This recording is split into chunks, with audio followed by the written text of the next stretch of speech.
Hello, and thank you for tuning into the channel. Today, we'll take a look at top 10 performances of Elizabeth Taylor. Before you begin, be sure to like us and subscribe to our YouTube channel for more future updates. Number 10. The Taming of the Shrew, 1967.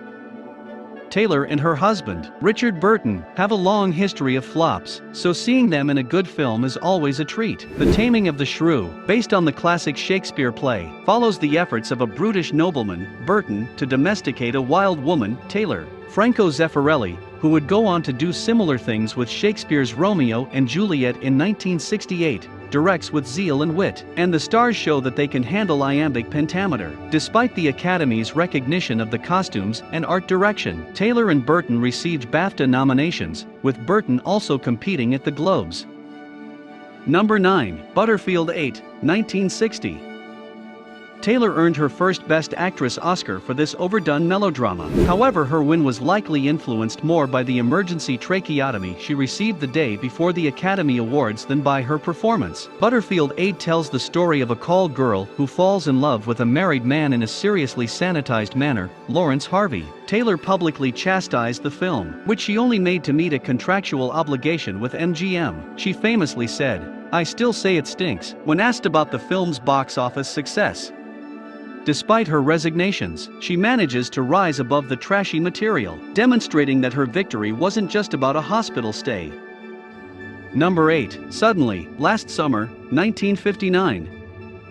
Suddenly, Last Summer is a grotesque mashup of homosexuality and cannibalism that only Tennessee Williams could conjure up. Montgomery Clift stars as a psychiatrist hired by Mrs. Venable, Katharine Hepburn, to lobotomize her niece, Taylor, who is hiding a dreadful secret regarding her cousin's death. Although the majority of the film's runtime is devoted to long dialogue exchanges between its three stars, director Joseph L. Mankiewicz films this distressing material as explicitly as the censors will allow. Both Hepburn and Taylor were nominated for Best Actress at the Oscars, potentially canceling each other out and swinging the award to Simone Signoret, Room at the Top. Number 7. Cleopatra, 1963.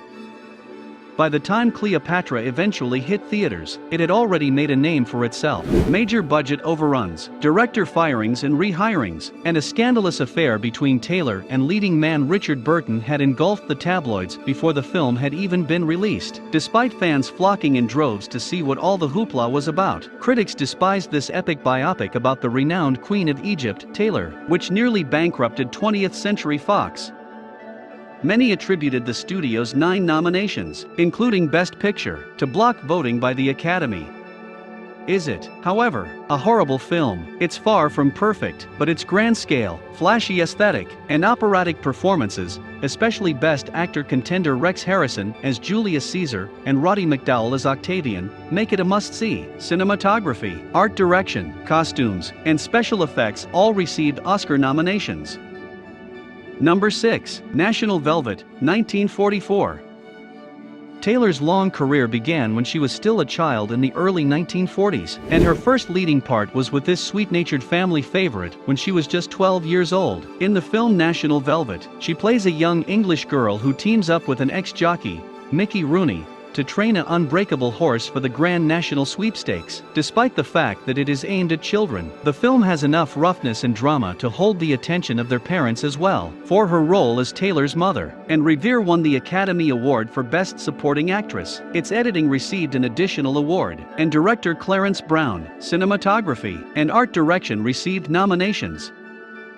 Number 5. Father of the Bride, 1950.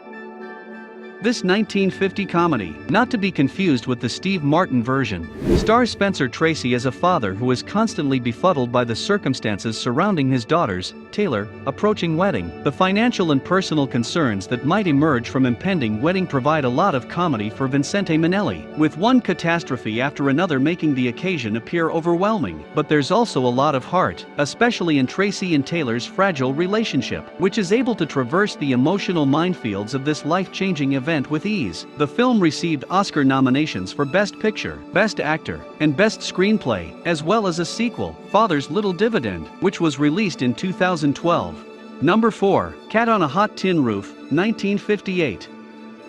Maggie the cat, the voracious wife of afflicted ex-football player Brick Pollitt, Paul Newman, who resists her overtures at every step, is Taylor's most appealing role. The movie adaptation of Tennessee Williams' stage hit Cat on a Hot Tin Roof still packs the punch of Tennessee Williams' stage hit, despite being cut by the puritanical censors who governed Hollywood until the advent of the MPAA rating system, while Brick and his wife struggle to have a child. Brick's father, Big Daddy Burlives, succumbs to cancer, leaving the rest of his children to lust after his large fortune. 6 Oscar nominations were given to the picture, including Best Picture and acting nods for Newman and Taylor.